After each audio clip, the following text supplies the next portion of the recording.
Joining me on the program now from the Think Farm, John Peachey. JP, kia ora, nice to see you. Yeah, nice to see you too, young man. You're looking exceptionally good looking today, I have to say. It's the weekend, I tell you. A couple of days rest certainly helps. This, I suppose, the way in which people see the church now. Honestly, it's easier to throw stones. And if only I didn't have so many logs of wood in my eye, I'd be a slightly better aim. But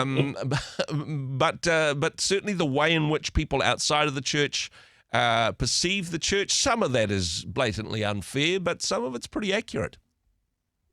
Yeah, it's interesting because I was reflecting on this over the weekend.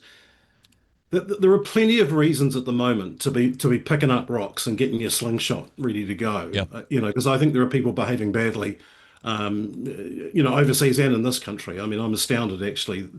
The church hits the media for exactly the wrong reasons all the time, right? Because the media is not, apart from your good self. I mean, the media is not there to tell the lovely stories and to back God up in his testimony. They're there to try and pull down. And there are plenty of churches, I think, at the moment behaving badly.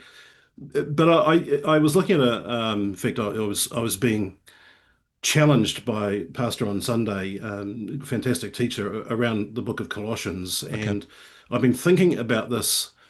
And let me just read it very quickly. Colossians chapter 3, verse 12 to 14. Therefore, as God's chosen people, holy and dearly loved, clothe yourself with compassion, with kindness, humility, with gentleness, and with patience.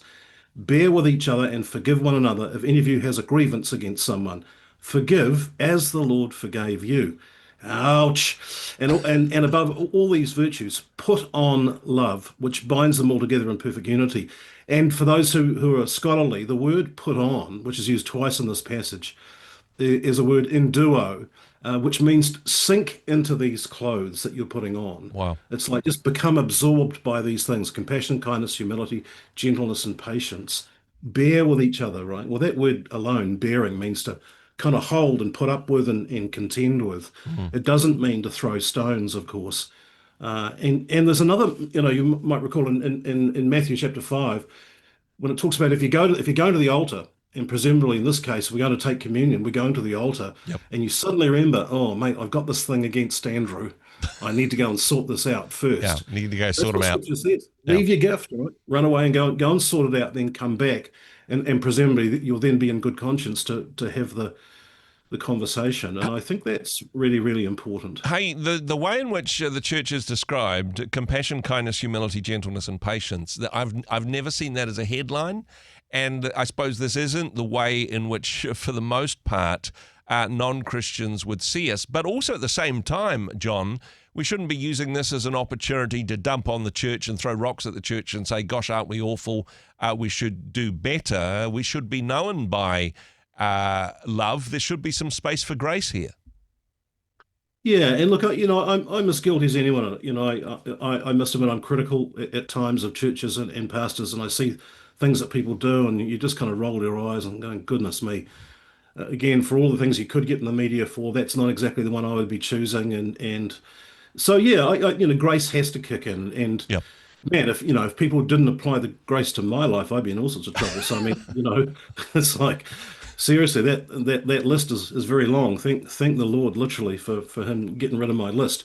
But Walt Whitman, the American poet and author, had this wonderful, very short quote that says, "Be curious, not judgmental." Wow. And I think that's a great thing to do. Very few of us ask why or actually dig into it. We'll reach for our pile of rocks way too quickly, I think, without understanding.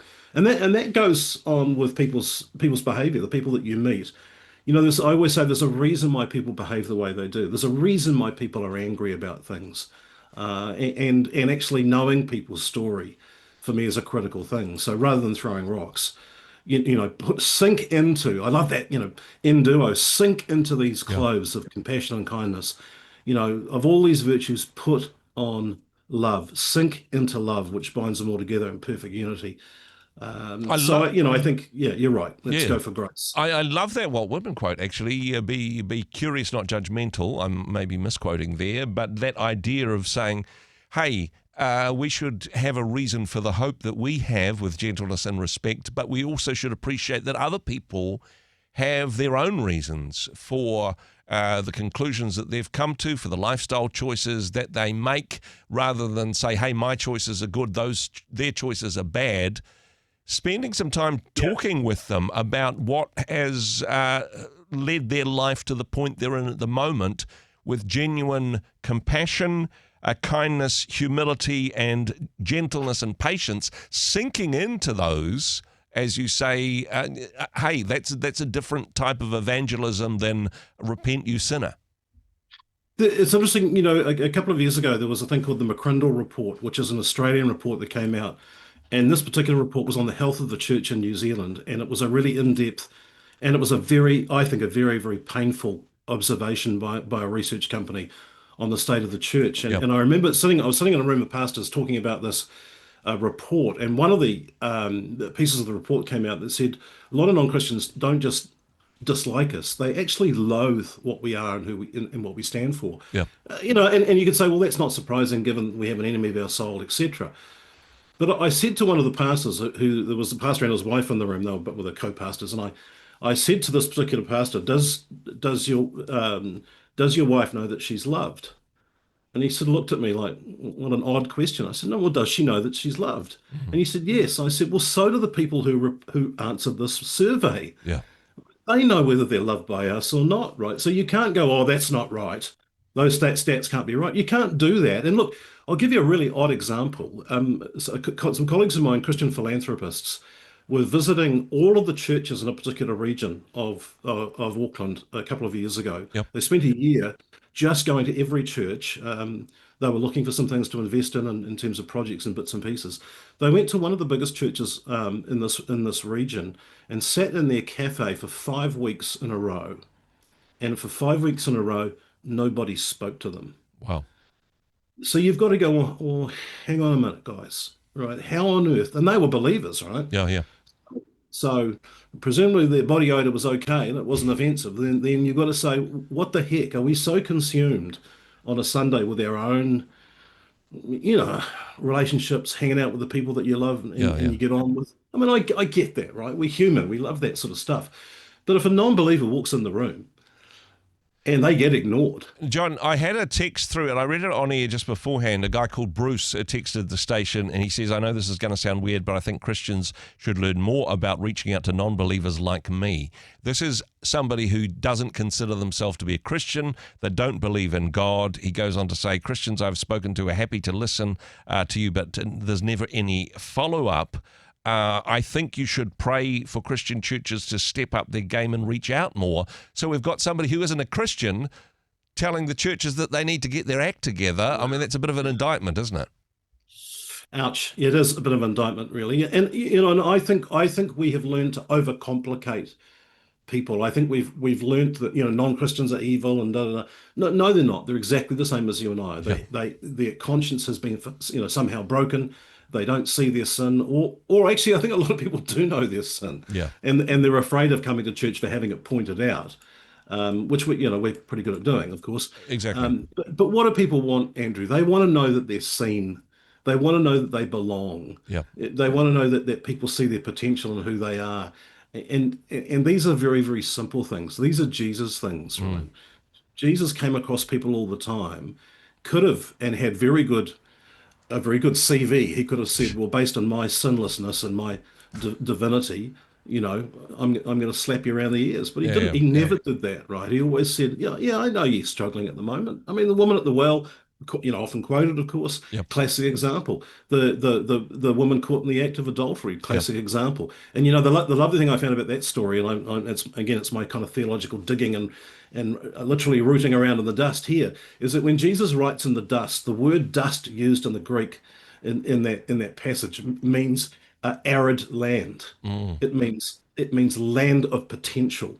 Wow. Right. And so it's good soil. So when he was writing in that good soil in relation to that woman, he was seeing the potential in her. And of course, we know what happened. He turned away those who were being curious, who Yeah. were not being curious, Not but being being potential. And JP, so you mentioned work to do. Yeah, JP, you mentioned beforehand that we do have an enemy of our soul, but the enemy of our soul isn't those people that aren't Christians yet.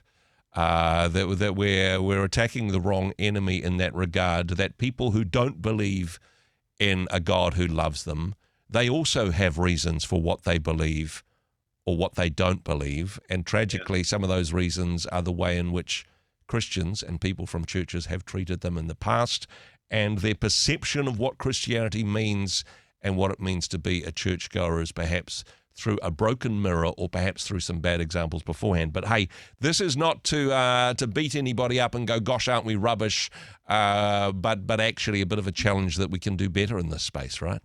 Yeah, yeah. And there's a really simple parables, right? Leave the 99 and go looking for the one. Yeah.